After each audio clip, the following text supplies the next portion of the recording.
নমস্কার, কেমন আছেন সবাই? আশা করছি সবাই সুস্থ আছেন, ভালো আছেন।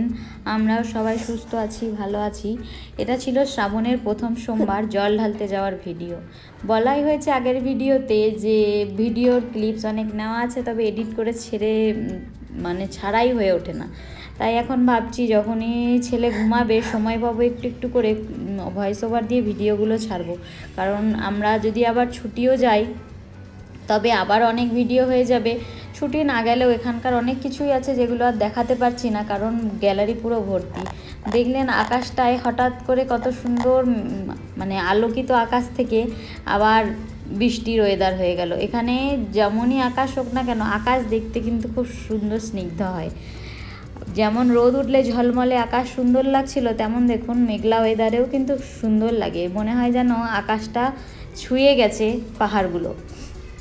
কেমন লাগছে চারপাশ জানাবেন, নিশ্চয়ই জানাতে ভুলবেন না। আর আমরা চলে গিয়েছিলাম কামাখ্যা মন্দিরে।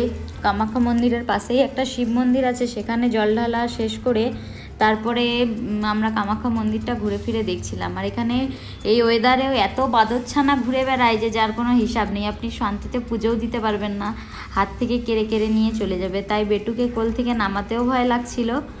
এই যে পুজো দেওয়ার সময় ঠাকুরমশাই বললেন যে অর্ধেক নারকেল, এখানে পুজো দেওয়া বলতে নারকেল এসবই বেশি মানুষ নিয়ে যায়, তাই নারকেলটা ফাটিয়ে জলটা মহাদেবের মাথায় দিয়ে দেবে বড়বাবু, আর তারপরে অর্ধেক নারকেল নিয়ে আমরা বাড়ি ফিরবো। ওটাই আমাদের প্রসাদটা এনে আবার কোয়ার্টারে সবাইকে যথারীতি একটু একটু করে ভাগ করে দিই। যত আশেপাশে যে কটা কোয়ার্টার আছে সবাইকে তো দেওয়া সম্ভব নয়, বিশেষ করে যে কয়েকজন বাঙালি আছে আর আশেপাশে যে কজন আছে তাদেরকেই দেওয়ার থাকে, যে বাড়িতে এলেও তাদেরকে হয়তো দেওয়া হয়।